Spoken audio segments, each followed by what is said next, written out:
कि उम्र अगली बार न बढ़े। मैं 30 से ऊपर चला गया, मैं तो अगली बार कितनी 30 नहीं सुनो, 1 मिनट मेरी बात सुनो। 30 से आप ऊपर पहुंच गए। नया नियमावली में कितनी दे रखी है? 25 साल उम्र दे रखी है जनरल की, 25 साल दे रखी है जनरल की उम्र। उसमें तो 28 साल ही बढ़ेगी आपकी, 28 साल ही बढ़ेगी आपकी।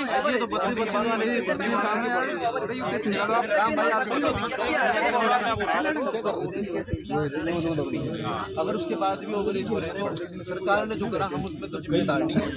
हमने तो वही प्रक्रिया नहीं भाई जो हमारे देश में हमारे 4 बार पेपर पोस्टपोन्ड हुआ भाइयों, तुम्हें पता है। हमने तैयारी करी 15-15 दिन, पेपर जब पढ़ जाना ही नहीं पता किस तरह तैयारी करी जा, है ना। हमने वो पेपर दे दिया। हमें भी एज बढ़ गई है, एज बढ़ गई है।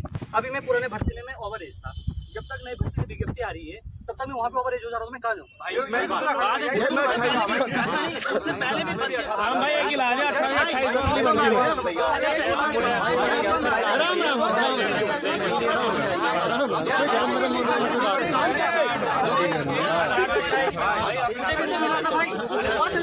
अरे नहीं सब लोग देखो यार मैच्योर हो, खड़ा थक गया ये संवाद बिगाड़ी रखा। उसमें हम कह रहे हैं कि 18 से 28 हम तुम्हारे साथ हैं, हम दे देंगे धरना। और बोलेगा सरकार को थोड़ा ही पता है, हम नीचे वाले ऊपर वाले हम तुम्हारे साथ धरना दे देंगे भाई, इसमें 18 से 28 करो, हमारे भाई भी उसमें शामिल हो। हम नहीं चाहते तुम्हारे साथ गलत हो। दूसरा, अगर उम्र बढ़ती है तो जो कि अभी हमें नहीं लगता बढ़ेगी, तो उसमें पेपर 1 हो। हम नहीं चाहते नॉर्मलाइजेशन का हम सुधार हो। वही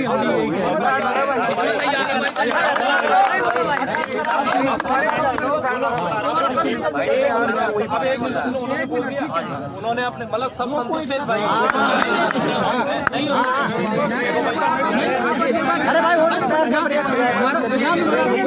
अरे भाई जिसके 160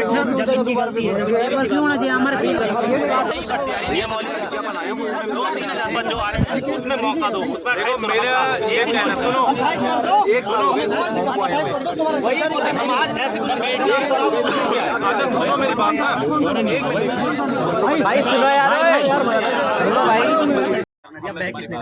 क्योंकि उस समय तुम्हारा तो स्वार्थ था, स्वार्थ में आपका स्वार्थ नहीं था। अरे सुन तो लो पहली बात, पूरी बात सुनो। जब हमने वहां पर किया, क्योंकि उस समय आपको कोई दिक्कत नहीं थी जी, किसी को कोई दिक्कत नहीं थी ना, इसलिए हमने बैक किया, मतलब इसलिए हमने आगे किया। इस वक्त आपको दिक्कत हो रही है, तो राम कंडवाल अभी कहाँ है? आप यहाँ किसके साथ हो? हमारे साथ ऊपर धरने पे तो नहीं हो। अरे भाई धरना भी किया तुमने।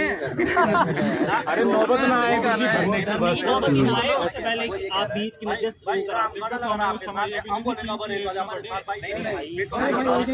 पेपर नहीं हो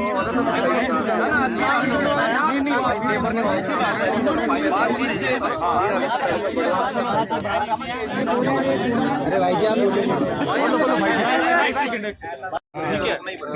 देखो हम चाह रहे हैं, अब मतलब मैं तो भाई अब सबके साथ है, तो ना तो आपके साथ ना तो हम तो पूरे प्रदेश के युवाओं के साथ हैं, ठीक है। हम तो चाह रहे हैं दोनों चीजें हल हो जाए, ठीक है। लेकिन इसमें ऐसा हो सकता है कि जो मैंने पहला वो आपको तरीका बताया, या तो आप लोग भी अपना एक वकील सामने खड़ा कर दो। ऐसे में ये होगा, जो वकील अभी सुन नहीं रहा है, सुन तो लो, जो वकील अभी सुन नहीं रहा है, मतलब वकील नहीं, जज, जो जज साहब अभी सुन नहीं रहे हैं, वो क्या करेंगे कि जब आपका वकील भी वहां पर होगा और वो आप लोगों के हक के लिए वहां पर बोलेंगे, तो मुझे लगता है इस केस को जल्दी यहाँ पर हो सकता है, बजाय इसके कि हम लोग लड़े, बजाय इसके कि इधर से लड़ रहे हैं वो उधर से लड़ रहे हैं, ठीक है। तरीका इसका यही है। और दूसरा तरीका जो आप इनसे कह रहे हो कि भाई केस वापस ले लो, अब वो इनको समझ के आप लग ही रहा होगा आप लोगों को कि देखो मैंने स्टार्टिंग में बोला था, मैंने 7 तारीख को बोला था, मैंने किससे बात हुई थी, मेरे साथ 2-4 लड़कों से मेरी बात हुई थी, मैंने कहा था कि यार जज साहब तो सुन नहीं रहे। अब ऐसा है कि कम से कम जो है 3 महीने लग रहे हैं, 4 महीने लग रहे हैं, है ना। इन्होंने ये बोला कि किसी में 5-5 महीने लग रहे हैं, अब सुन ही नहीं रहे, तो मैंने यही बोला, मैंने सुन ही नहीं रहे तो फिर क्या करेंगे यार, बताओ। ऐसे में तो इनका भी अन्याय हो रहा है छात्रों का, है ना। पर अब लगा तो इन लोगों ने रखा है, शायद आप लोगों को तो नाम भी नहीं है उसमें, मेरा आपका है ना, हाँ इनके नाम है, ठीक है। तो इन्होंने लगा रखा है चीजें, तो अभी तरीका यही इसमें बचता है जहां तक मुझे लग रहा है कि प्रेशर बनाना चाहे वो आपकी तरफ से बढ़े चाहे वो आप लोगों की इधर की तरफ से बने, लेकिन देखो हमारा पूरी कोशिश है कि लड़िए मत। नहीं हम भी नहीं चाहते। लड़के यार फायदा ही नहीं है, लड़ाना कौन चाह रही है? सरकार लड़ाना चाह रही है और सरकार यही चाह रही है भाई, सच्चाई है, सरकार यही चाह रही है 2 गुट बन जाए, इधर से ये भिड़ते रहे इधर से भिड़ते रहे और बस हम अपना काम जो है बीच में खनन के पट्टे मैं सच्चाई बोल रहा हूँ हो जाएगा इधर से प्रेशर और मैं इस बात की भी मैं गारंटी दे रहा हूँ, अगर तुमने केस लगाया, दूसरा हम भी इधर से प्रेशर मारते हैं कि भाई आप जल्दी करो, कुछ भी चाहे ये करो चाहे वो करो, आप पर जो डिसीजन हो आप निकालो, हम भी प्रेशर मारते हैं आप लोग। डिसीजन आना चाहिए, है ना, फैसला आना चाहिए और वो जो भी फैसला आएगा तुम्हें भी मंजूर होगा, मुझे भी मंजूर होगा, कोई दिक्कत है इसमें? जो कोर्ट का फैसला इसको तो सभी सहमत वो मंजूर होगा, लेकिन जल्दी करवाओ ना बोले सुप्रीम कोर्ट ऐसा ना देखो फिर मैं आप ही बोल रहे हैं ना, मैं बता रहा हूँ कांस्टेबल का रिजल्ट के बारे में। मैं यहाँ हूँ आपके पास सामने है, ठीक है भाई जी, हम भी वेट कर रहे हैं इस चीज़ का। आज सालों से मैं भी तैयारी कर रहा हूँ यहाँ पे, मेरे को 4-5 साल हो गए यहाँ पे सक्षम मकान में जाता हूँ, 4-5 साल दिन रात मेहनत हम भी कर रहे हैं भाई जी यार।